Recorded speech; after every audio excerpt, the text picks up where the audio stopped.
For 18 months, my mother smiled at my daughter, kissed her forehead, bought her birthday gifts, and secretly worked to erase her from our family.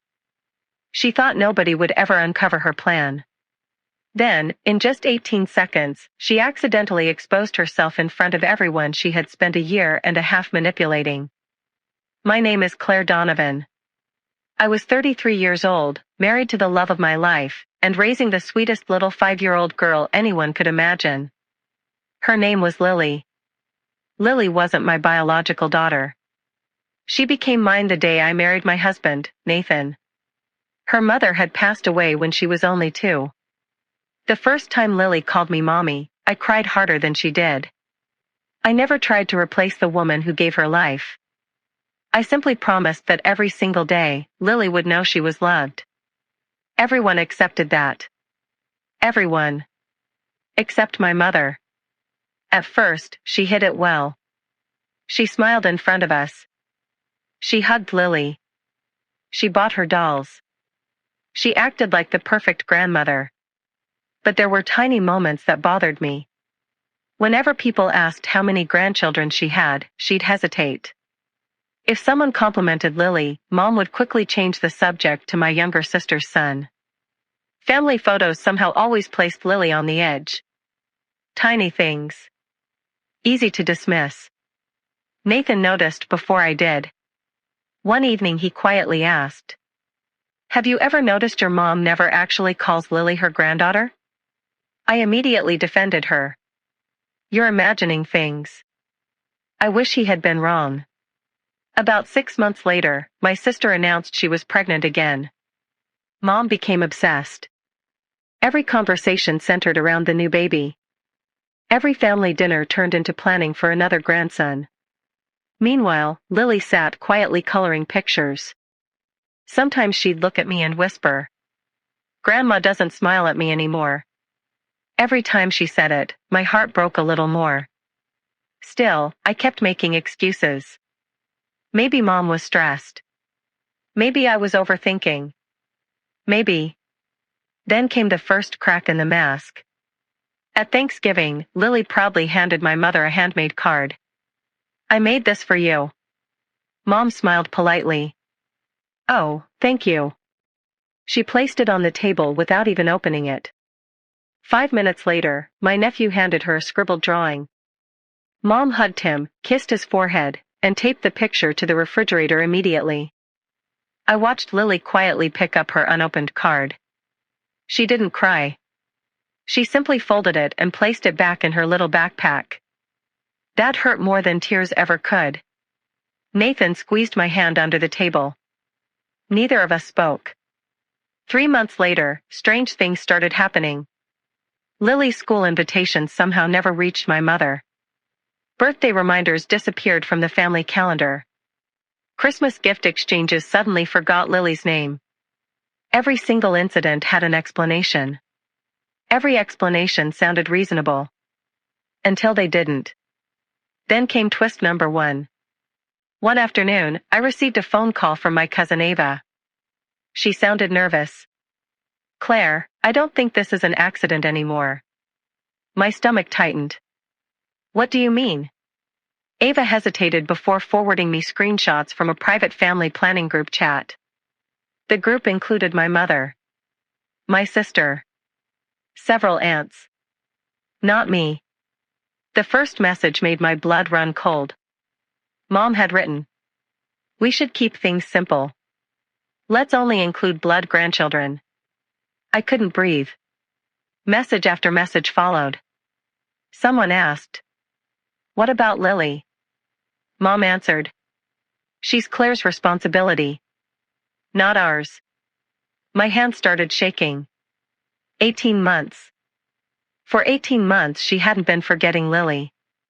She'd been quietly removing her. Birthday lists. Holiday photos. Family events. Matching t-shirts. Personalized stockings. Every single exclusion had been intentional. I stared at the screen until my vision blurred. Nathan found me crying on the couch. When he read the messages, he didn't say anything. He simply wrapped his arms around me. Then he whispered, "No one gets to make our daughter feel unwanted again. Our daughter. Not stepdaughter. Not adopted child. Our daughter." Those words gave me strength. I decided not to confront my mother immediately. Instead, I watched. Carefully. For weeks. And what I discovered made everything even worse. Every time family events were planned, Mom quietly edited guest lists. Whenever relatives accidentally included Lily, she'd privately message them. It might confuse people. Confuse people? Lily was family. The only person confused was my mother. Then came twist number 2. A month later, my aunt accidentally sent me an email meant for Mom. Attached was a draft of the upcoming family reunion program. Everyone's names were listed. Couples. Children. Grandchildren. Lily's name had been deleted. Not forgotten. Deleted. The editing history showed exactly who removed it. My mother. At that moment, something inside me changed. This wasn't favoritism anymore. It was cruelty. Deliberate. Calculated. The family reunion arrived 2 weeks later. Nearly 60 relatives attended. There were games. Speeches. A professional photographer. Mom moved around the event acting like the perfect hostess. Smiling. Laughing. Pretending. Lily stayed close to Nathan and me. She seemed quieter than usual. Children notice far more than adults realize. Then came the family portrait. Everyone gathered together. The photographer began arranging people. Mom suddenly walked over. She smiled sweetly. Then she quietly said, "Lily, sweetheart, why don't you stand over there with the neighbor's kids while we take the family picture?" Everything stopped. Lily looked up at me. Confused. "But, I am family." Those 5 words shattered my heart. Before I could speak, Mom laughed awkwardly. "We're just organizing everyone." Nathan took 1 step forward. I gently touched his arm. "No." Because at that exact moment, I remembered something. The photographer had been recording behind-the-scenes video before every photo, including audio. Mom didn't know. She smiled toward the camera. Then she repeated herself. "Only blood family in the front." The photographer frowned. Several relatives turned around. Complete silence filled the yard. Mom realized what she'd said. Too late. Those next 18 seconds changed everything. The photographer looked confused. My uncle slowly lowered his camera. My cousin Ava quietly said, "Did you really just say that?" Another aunt stepped forward. "So Lily isn't family to you?" Mom tried to explain. "It's not what I meant." But nobody believed her. Because everyone had just heard it. With their own ears. Nathan knelt beside Lily. He picked her up and carried her directly to the center of the family photo. Then he looked at the photographer. "This is exactly where our daughter belongs." Nobody argued. Not one person. Instead, something incredible happened. Relatives began moving. One by one. Until my mother found herself standing alone at the edge of the group. Nobody told them to move. They simply chose where they wanted to stand. Beside Lily. The photographer quietly captured the moment. My mother looked around in disbelief. The family she'd spent 18 months manipulating had just rejected her behavior in 18 seconds. That was the karma she never expected. After the reunion, everything unraveled. Relatives confronted her. The screenshots surfaced. The edited guest lists. The deleted names. The private messages. There was simply too much evidence. Even my sister admitted she never realized how far Mom had gone. Months later, my mother came to my house asking for forgiveness. She cried. She apologized. She blamed fear, tradition, habit. Then she finally admitted the truth.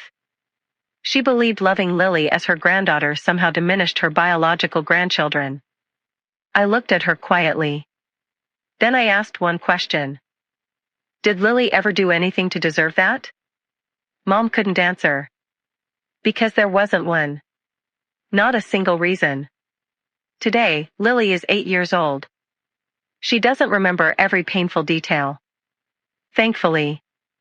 What she remembers is something much more important. She remembers the day her father carried her into the center of that family picture.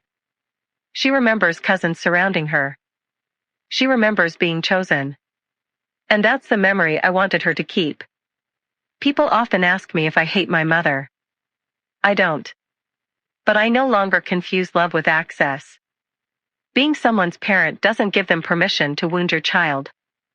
The day my mother decided blood mattered more than love, she didn't erase my daughter. She erased herself. Because family isn't built by DNA.